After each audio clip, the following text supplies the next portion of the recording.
भगवान की कृपा किस तरह से होती है कि जहां हमें पहुंचाना होता है स्वयं पहुंचा देते हैं। अब आप कहोगे कि कैसे पहुंचा देते हैं।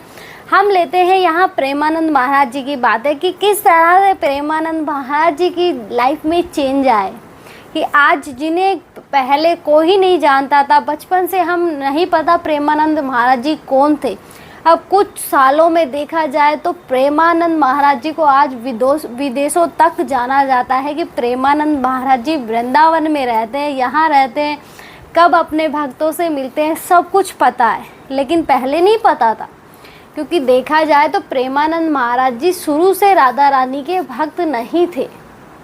वो पहले थे कट्टर भगवान शिव के भक्त कि उनको भगवान शिव के अलावा किसी और देवी देवता से कोई मतलब नहीं था, कि मुझे तो ओनली मेरे शिव से मतलब है। कि वो खुद बोलते हैं कि जो कट्टर होता है ना, कट्टर कि मेरे शिव है तो शिव ही है, और देवता मुझे दिखाई तक नहीं देते कि कोई और देवता भी है। लेकिन जब लाइफ में चेंज आता है तो जब भगवान कृपा करते हैं तो जिन्हें जहाँ पहुँचाना होता है वो पहुँचा देते हैं। देखा जाए तो जब भगवान श्री कृष्ण और राधा रानी और गोपियाँ जब रास लीलाएं कर रही थी, रास रचा रहे थे, तो जो माता पार्वती है उनकी भी इच्छा हुई कि मैं भी जाऊं। वो जाती थी अपनी सखियों के साथ, लेकिन भगवान शिव की भी इच्छा हुई कि मैं भी जाऊं। तो उन्होंने माता से कहा कि मुझे भी जाना है, तो उन्होंने बोला नहीं, वहाँ भगवान नारायण के अलावा वहाँ कोई वो नहीं, पुरुष नहीं रहता, वहाँ सब गोपियाँ ही रहती हैं। तो उन्होंने बोला कि मैं भी गोपी बनूंगा।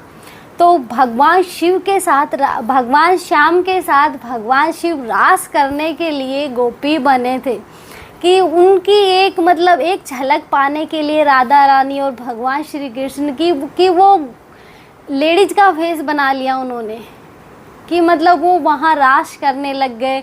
लेकिन हुआ क्या कि अब भगवान शिव ही है कि रास तो उन्हें कहाँ आता था, वो तो तांडव करने लग गए वहीं, तब पकड़े गए वो। तो इस तरह से हुआ था कि जब सखियों ने माता से पूछा ये कौन है, तो उन्होंने बोला ये मेरी अभी मेरी अच्छी वाली सहेली बनी है। तो ठीक है चलो, सब चले गए। तो वहाँ जाके रास लीलाएं हो रही थी, तो प्रभु ने दर्शन किए प्रभु के। तो वहाँ जाके जब रास करने की बारी आई तो भगवान शिव से हुआ नहीं, तो वो तांडव करने लगे, पकड़े गए। तो ऐसे ही जब हुआ क्या कि जब प्रेमानंद महाराज जी को लगा कि अब कुछ नहीं हो रहा, कि जब होता है ना कि एक घन घोर अंधेरा छा जाता है, उसके बाद एक उजाला आता है, तो वो खुद बताते हैं कि किस तरह से उनकी लाइफ में चेंज आए, कि उन्हें कुछ समझ में नहीं आ रहा था। यहाँ तक कि वो जहाँ रहते थे वहाँ से भी उन्हें निकाल दिया गया था। अब उनका कोई सहारा नहीं था। हालांकि वो भगवान शिव की भक्ति में लीन थे, लेकिन वो होता है ना कि कुछ रहने के लिए सहारा भी चाहिए। दोनों किडनियाँ फैल तो जाए कहाँ। तो वो खुद बताते हैं कि वो एक पहाड़ी की चोटी पे खड़े हो गए और वहाँ से ये सोच रहे थे कि अब करूँ तो क्या करूँ, कि उन्हें नहीं पता था कि मुझे करना क्या है। लेकिन तभी अचानक से ये समझो कि स्वयं राधा रानी आई और प्रेमानंद महाराज जी का हाथ पकड़ा और उन्हें वृंदावन ले आई।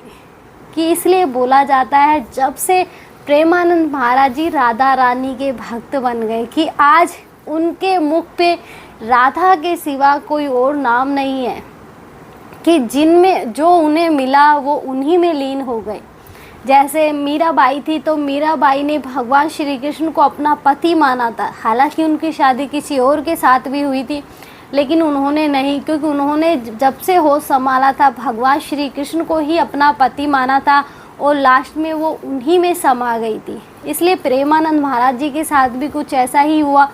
आज उनके पास जो उनकी सेवाएं करते हैं वो कोई ऐसे वैसे नहीं है कि कोई वैसे ही साधु है, नहीं, वो बड़े बड़े अधिकारी हैं जिन्होंने प्रेमानंद महाराज जी की सेवा करने के लिए अपना सब कुछ छोड़ दिया। तो ये सोच के देखो कि आज हम जिस पैसे के पीछे भाग रहे हैं, उन लोगों के पास तो वो पैसा था, वो कमा रहे थे, लेकिन कुछ ने घर पे बिना बताए निकल गए, तो कुछ बता के निकल गए। वो है जिनके पास करोड़ रुपए होते हैं, आते हैं, तो ये तरीके से। लेकिन आज हम जिस पैसे के पीछे भाग रहे हैं उनको वो पैसा नहीं चाहिए था, उनको भक्ति चाहिए थी, इसलिए वो प्रेमानंद महाराज जी के साथ जुड़ गए और आज उनकी सेवाएं करते हैं। हम कुछ टाइम पहले देखा जाए तो एक माता थी जो अपने बेटे को उन प्रेमानंद महाराज जी की सेवा में छोड़ने आई थी और उन्होंने पूछा कि बेटे ने बोला कि मैं आपकी सेवा में रहना चाहता हूँ। तो प्रेमानंद महाराज जी ने यही बोला था कि तुम अपनी माता से आज्ञा लो, अपने पिता से आज्ञा लो, उसके बगैर मैं नहीं तुम्हें रख सकता। तो उनकी माता वही थी, तो उन्होंने बोला कि मैंने इन्हें आपको समर्पित कर दिया है, अब ये मेरे नहीं, आपकी, जब तक आप रहोगे इस दुनिया में ये आपकी सेवा करेंगे। तो उन्होंने उन्हें रख लिया। तो ऐसे हर माँ की इतनी वो नहीं होती कि हर माँ अपने बच्चे को, हम तो मतलब ओ मेरा बेटा, मेरी बहू, मेरे पोते, इस चक्कर में इतने उलझे हैं कि हमें मतलब बाकी चीज़ों से कोई मतलब ही नहीं है।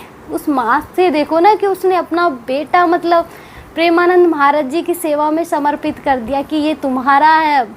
तो इस तरह से सोच रखो, लेकिन हम नहीं रखते, हम तो बस तेरे मेरे में लगे हैं। इसलिए बस भगवान की सेवा करो, बाकी दुनिया की सेवा करने से तुम्हें मेवा नहीं मिलने वाला। आज के लिए इतना ही। जय श्री राम। मिलते हैं नेक्स्ट वीडियो में नए टॉपिक के साथ।